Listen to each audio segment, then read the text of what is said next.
Welcome to Foundation and Family, the Erica Diaz Show, where real estate wisdom meets family life. I'm Erica Diaz, here to share stories, insights, and inspiration for building homes and nurturing hearts. Let's dive in together. I'm Erica Diaz with the Erica Diaz real estate team, and I attribute getting into real estate from my very first mentor when I was 16. I needed a summer job, and I went to Main Street Realty down in Windermere, which they're not in existence anymore, but Judy Black was the broker. And I knocked on her door and said, "Hey, do you have a job that I can do for the summer?" She said, "Yeah, sure. You can come in. I'll pay you $10 an hour." And literally, I had to do anything and everything she asked, and it wasn't real estate related. Sometimes it was getting my nails done by her niece, which is a really funny story that was super painful, or going to clean out a fridge or putting in a sign. But I absolutely loved the culture and the vibe that was in that office, and I knew that I wanted to get in real estate. So when I turned 18, I went and got my license. But the hard thing about real estate is nobody pays you to show up, and nobody's holding your hand and holding you accountable. So I wasn't successful at it that go around, and I did lose my license because I didn't keep up with it. So later, I got it again after having 3 kids, and my kids held me accountable. So that's the beginning of where my real estate journey actually started. With 4 kids and a bustling household, how do you balance your family life with your professional ambitions? Yeah, that can be hard. We have 4 kids. They range from 13 to 2. The 2-year-old is definitely a wrench in the system because he is just so full of energy. And when we had the first 3, I was just building the business, and I would throw them in the car and they would just sit in the car for hours. They hated real estate. I think they probably still do. I doubt any of them will end up in real estate because they have been raised in what it really is to be a real estate kid. But that 2-year-old now, because he's the baby and he's spoiled rotten, he doesn't flex as well as those 3 did for whatever reason. But, we do leverage help at home, and we leverage help here, because I would be lying if I told you I could do it all by myself. I just can't. There's too much with 4 kids and activities and a team that's producing over $100 million a year. It's too much. How's your faith influenced your career and personal life? My faith has impacted my journey through business tremendously.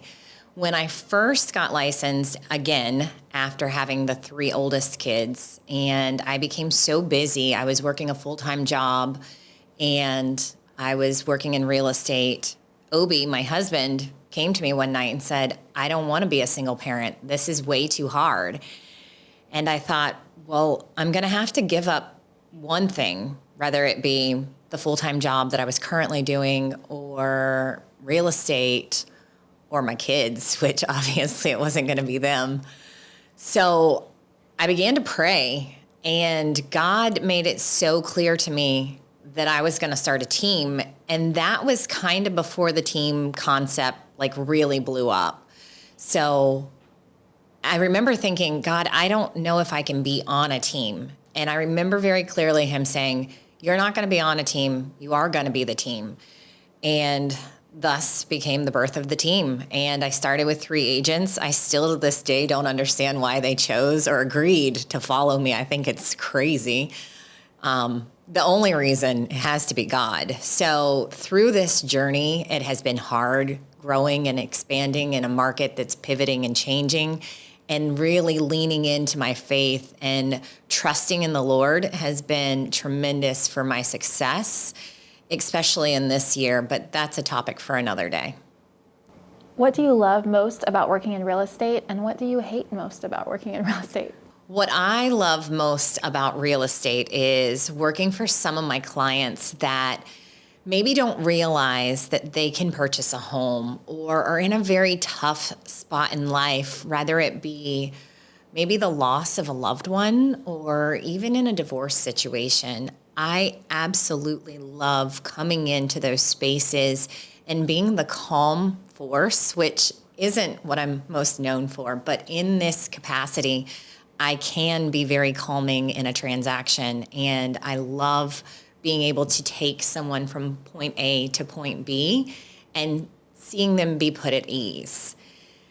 Now, some of the things that I dislike most is the chaos that can ensue behind the scenes of a transaction. And honestly, some of the agents that exist in our world that are poorly trained, or maybe are with a cloud-based broker who has no accountability for their behaviors and their actions and just operate the legal document as if it were a piece of paper, like a napkin that you wrote up at a bar. So that can be very challenging when we're on the other side and we're following the contract that is legally binding to a T, and the other agent thinks it's a suggestion instead of an actual contract. So why is being on a team more advantageous to agents than trying to do it alone? So being on a team, from my perspective, is more advantageous because you have the availability and the opportunity to leverage so many other humans to help move the needle. When I was a single agent, I was my marketing coordinator, posting on Facebook, on YouTube, learning what Twitter was. I still don't even understand LinkedIn, YouTube, websites, SEO. And then after you got that marketing component down, you had to go into maybe advertising, and that's through Zillow or pushing stuff out through mailers or advertising in magazines. And then you had to get into your transactional side and making sure that everything was compliant and going through QC. And then after that, you had to procure the client. And then after that, you had to, gosh, the sky's the limits. Oh, don't forget you're your own photographer too. So you're at a listing shooting photos that are subpar with your cell phone, which is terrible. So being on a team, the benefits by far outweigh the cost of being on a team because you have all of these resources at your disposal. You've got an ISA department, which stands for an in-house sales team. They're running the phones behind the scenes 10 to 12 hours a day. You've got technology that would cost you $2,000, $3,000 a month just to have by yourself. You've got a marketing department that is working around the clock, pushing out content that makes you stay relevant and staying in front of market trends. You've got a director of ops who is behind the scenes running all your paperwork and pushing that out. So when that client wants to put in an offer, you don't have to pull offside the road and open up your laptop and start typing away. You can just call in and say, hey, transactions, can you help me write this offer, and get it out. So the chaos that we live in today's society, with having the access to us 100% of the time with cell phones and email, it just becomes so overwhelming. And if you have that team environment, you have those resources at your disposal to make you be more successful and actually get out there and do the things that you like to do. When I was a single agent, I didn't love the paperwork. I didn't love the marketing. I loved being in front of the client, and I loved talking to the client. But then I still had to do all the other things. As the team grew, I was able to outsource and leverage those tasks to somebody else. And it just made my life so much happier because I got to do what I wanted to do and not what I needed to do to get the transaction through. Tell us a story about how you got into coaching. How did I get into coaching? Gosh, coming out of the pandemic and really looking at the business, I noticed that we were very top heavy with salaries and expenses, and there wasn't much profit because the cost of everything was going up. Even from a consumer standpoint, we've all felt it. Your gas has gone up, your groceries have gone up. So why wouldn't advertising go up? Salaries go up. Zillow went up for the amount of connections. Everything was increasing, but the transaction count wasn't increasing, and it was just built poorly. So I started researching different options of how to systematize what we were doing to eliminate human error, leverage AI, which is cheaper, and coaching kind of was born out of that. And it's been an incredible journey. When I go back and I think about what God led me to in that moment, I was so convinced that he said double, but I didn't realize that double would mean not only doubling the per person productivity, but it meant shaving everything down and peeling back the layers to the onion to where we could get to a very solid core functioning group that was running much tighter than what we were running before. So coaching has been a huge benefit for us. I coach with Tom Ferry, and I think I will probably always be a coaching client. It's just been tremendous for the growth of our organization and for the culture of our organization. It's changed tremendously. Tell me about a transformative moment for you since you've been coaching. The most transformative moment that comes to mind from coaching for me would have to be, well, let's digress a little bit. This year's theme for coaching in Tom Ferry's network has been health, wealth, and exit strategy. So as I coached weekly with my coach, and I've got this 2-year-old that is just bustling with energy at home, he didn't sleep. He still doesn't sleep very well. But I would coach every Tuesday and say, I'm so tired. I'm just so tired. This market shift is so hard. I don't know if I want to do this. And, you know, the agents aren't happy. We're not happy. We're not making what we were making. And it's so hard. And I'm just so exhausted. And my coach looked at me through Zoom and said, Erica, you're not that old. You need to go to a doctor. And I said, why? I'm fine. And he said, just go get your blood checked. So I went, and nothing was catastrophically wrong, but everything was off. And it was all attributing to my health and the way I felt. And I didn't even think that I needed to be better for me to show up for the team. It just wasn't even a thought in my brain. And when he did that, and I began to show up for me, I not only became a better team leader, I became a better mom, I became a better wife, and it's been transformative because through that journey, I was able to lose 50 pounds, and I've been very public with that, but it wasn't easy.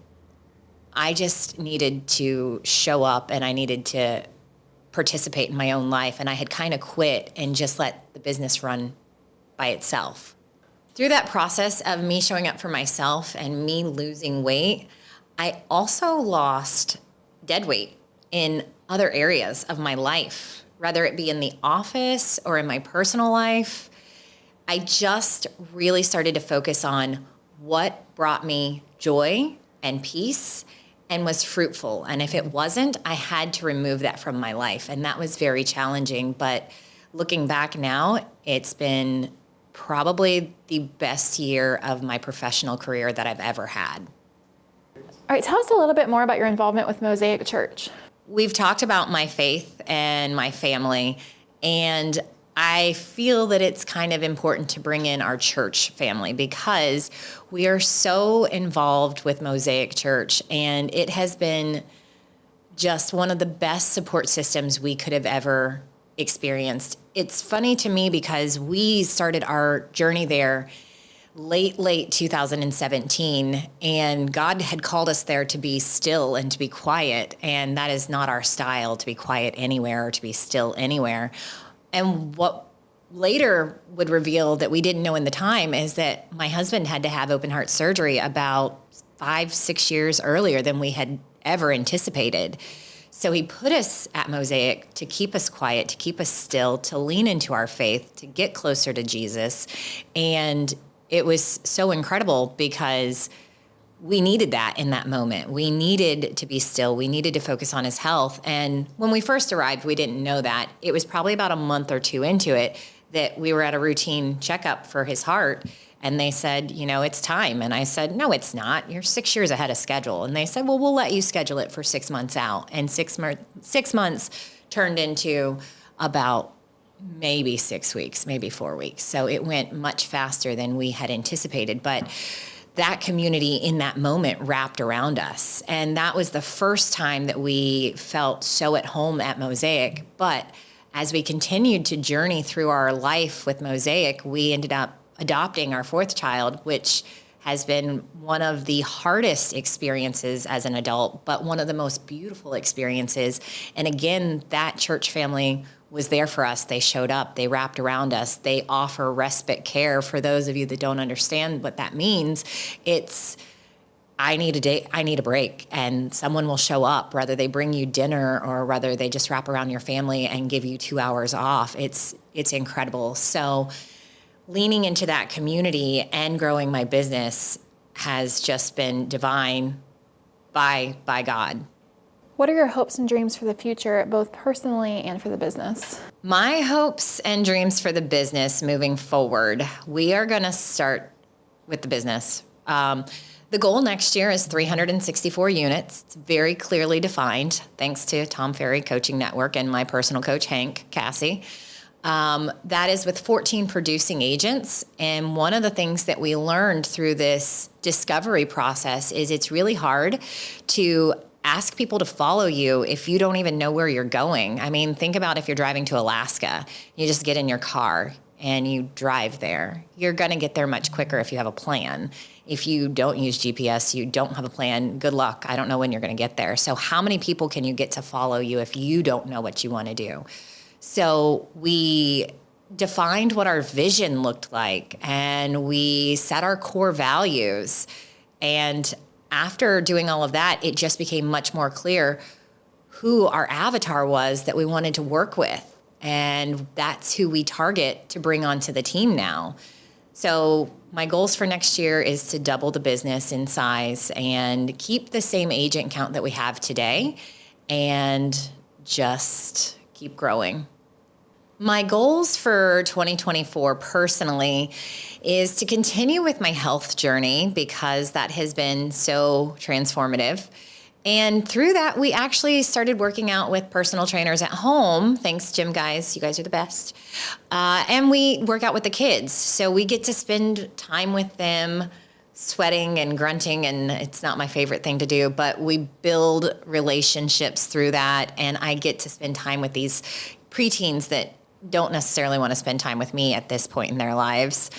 I want to just continue my walk with Christ and grow closer and just show up in the community more. That's been a huge thing that we uncovered, which I always knew was there through our vision planning and through understanding our core values, is walking alongside of some nonprofits or being on mission in whatever capacity that will be. So for next year, one of my big goals is the family goes on a mission to either Cape Town or Guatemala, but probably Guatemala because of the flights and a 2-year-old, right?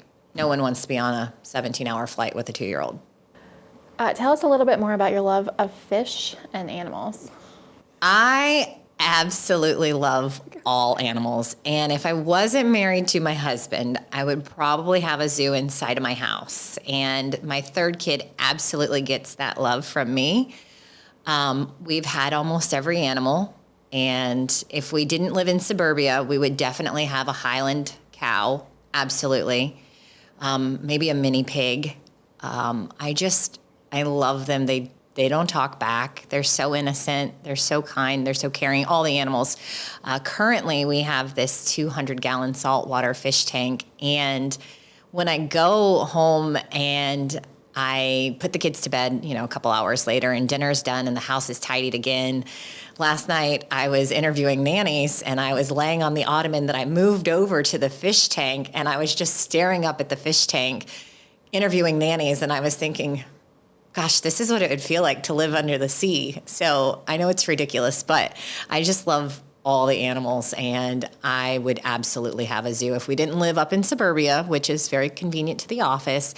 And I don't know that my husband would allow for that either. He wasn't raised with animals, so he's tolerant, but I would not say it's his favorite thing.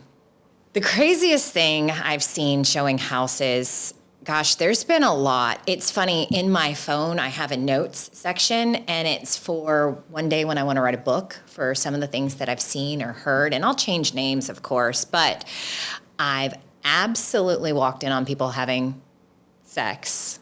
Definitely. Sleeping people in bed often, very often.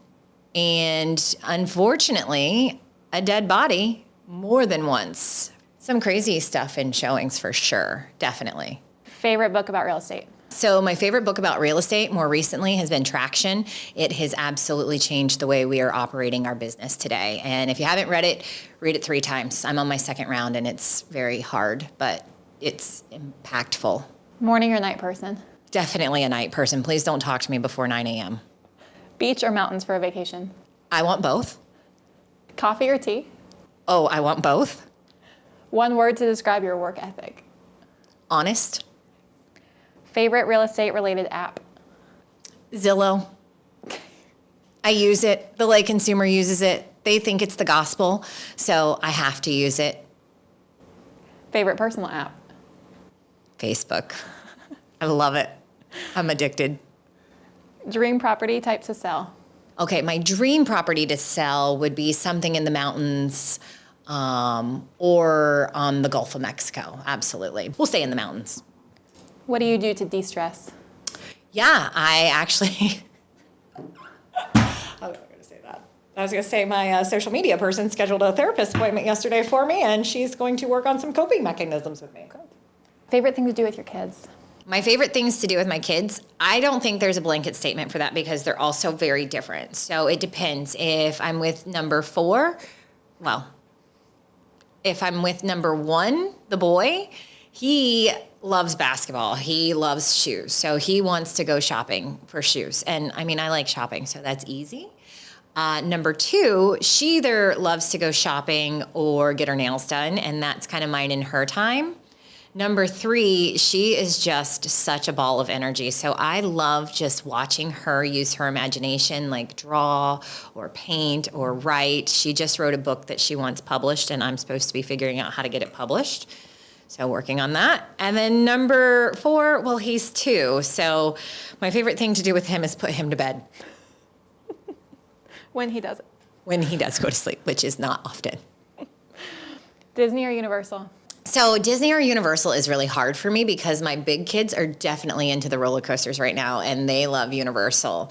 And then Disney is so much fun for the baby because just watching that Disney magic through his eyes is just one of the best feelings in the world.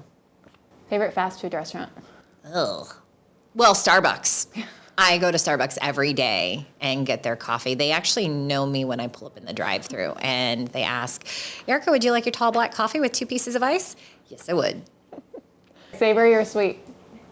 Oh, gosh, sweet everything. Sweet everything. Deathbed meal? Yeah, I've definitely put some thought into this. It's filet mignon, cooked medium, with like a béarnaise red sauce, and mashed potatoes, and macaroni and cheese. And we actually had this conversation the other day, and I didn't think of a dessert, but basically one of any kind of chocolate cake, brownie, anything like that. Yep, definitely my death row meal. If you could have a superpower, but only 5 minutes a day, what would it be? Okay, my superpower would be teleporting. I could just teleport. That would be my superpower, 100%, because then I could be... I wouldn't have to book time in between appointments. I could just be like here 1 second and then picking up my kids the next second. And it would be like, boom. Texting or talking? Texting. Please text me. Favorite day of the week? As a realtor, they're all the same. Favorite city in the U.S. besides? Oh, I love Manhattan. The kids love Manhattan. They love the Big Apple. They love going there. They love staying in the high rises. They love it. They love Central Park. I love watching it through their eyes. I love Manhattan. Nickname? Kid. That's your nickname? Yep. Okay. Yep. That is what I am called. Okay. Kid. At home with my parents and sometimes by my husband, which he thinks is really funny. Your spirit animal? Oh, my spirit animal. Maybe more recently an axolotl. But I wouldn't have said that a couple of years ago. My spirit animal would have been like a spider monkey. Definitely. What's your go-to dance move when nobody's watching? Oh, so I just feel super awkward dancing because I do believe you lose coordination. So I try not to dance a lot anymore because I used to dance, you see, and it's awkward now. Scale from 1 to 10, how good of a driver are you? Well, if you ask me, I think like an 11. But if you ask my husband, he would say probably a -5. But my driving record is much cleaner than his. And our insurance company just gave us these like things to put in our car. It's going to track our driving. So they're going to tell us here real soon. How long does it take you to get ready? Oh, 30 seconds. Fill in the blank. Taylor Swift is... A lot. Did Taylor Swift make Kelsey famous? Yes. Absolutely. Yes. Absolutely. I didn't know who Kelsey was at all.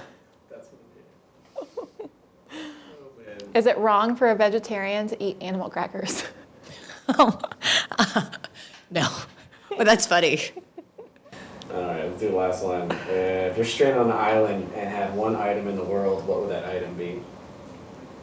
My cell phone that never dies? No? Can I do that? There's no cellular network, but... Oh, well, then I guess my Bible.